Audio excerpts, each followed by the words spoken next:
homebrew review. This is another one that was sent down to me by James Poulter. Sent down to me, collected by. And I'm really quite interested in this one because it's a singular hop beer with a hop that I haven't tried yet, so it'll be very interesting.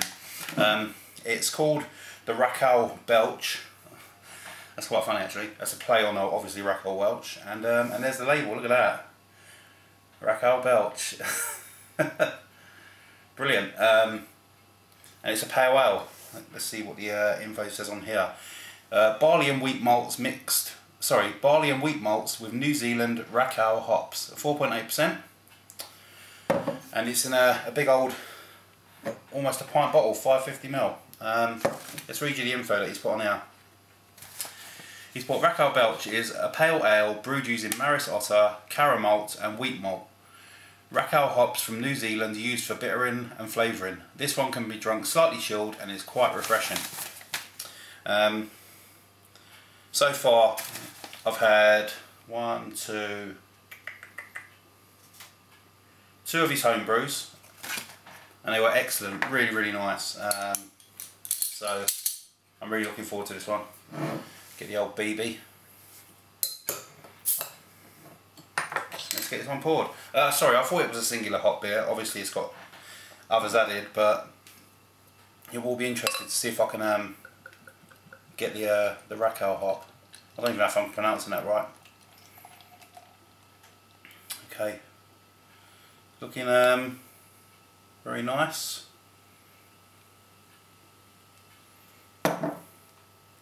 As you can see, it's quite a pale golden colour, almost like a lager really. It looks like just like a lager that you get in a pub. Nice sort of big white head. It looks like it's going to sort of disappear pretty quickly. Tons of carbonation. You can see it charging up the glass. Let's see if we can get a nose on this. Sorry about this. It is going to be gone soon. Oh wow, that is really fruity. Wow, that's really strong gooseberry.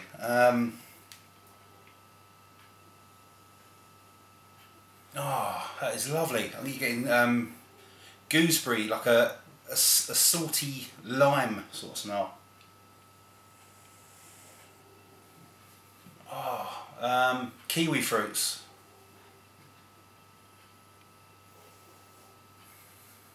Lemon sherbet, really slight lemon sherbet. Almost like a really sweet rhubarb as well. That's got some really fruity smells. Let's give it a go. Cheers. Thank you very much, James. Let's give it a go.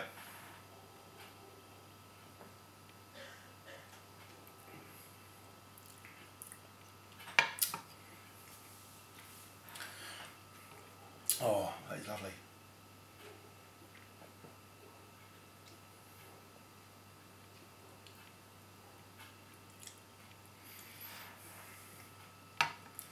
That is really nice. That reminds me a lot of the good lager that I had. It's got a very pilsnery lager taste, but on the nose you're getting all these fabulous sort of light sort of green fruits sort of charging up your nose, and then on the taste you're getting a nice big pilsner sort of taste with these lovely bitter fruit sort of like just on the edges of the tongue coming around. Really refreshing. Is there loads of... I hope there's not too much sediment in there because I want to get the rest of this in there. It looks a little bit cloudy, but so what? Right. It's gone a little bit murky. I did pour a tiny bit of sediment in, but like Terry Kay says, if it's all big lumps of peas, cheese and carrots or whatever, then it's not very nice. But anything like that, that's fine.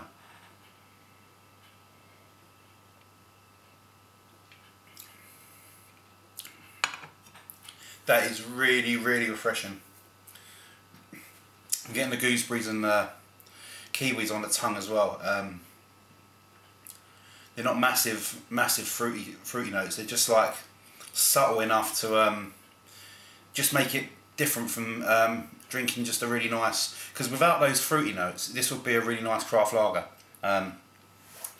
but with those fruity notes added it just gives it a little bit of personality, you know what I mean, gives it a recognisable flavour. This, the only thing that the only downside to this I would probably say is the carbonation. There's a lot of it, not overly like some of the Belgian beers, but excuse me, there's a fair bit of carbonation, which is slightly stinging on the tongue, not too much.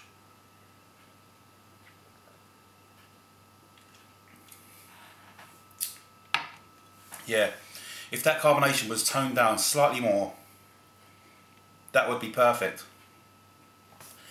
That is a gorgeous, gorgeous beer. I'm going to give it an 8. If the carbonation was lower, that would have got a 9. Definitely would have got a 9. Really, really good. The Rakau Belch, I've made a buggery of that label now. It's got all marks on it, but really good. Lovely, lovely stuff. James, brilliant.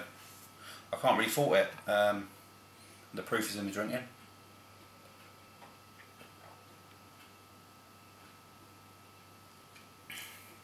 Oh, I can't even chug it because of that carbonation, but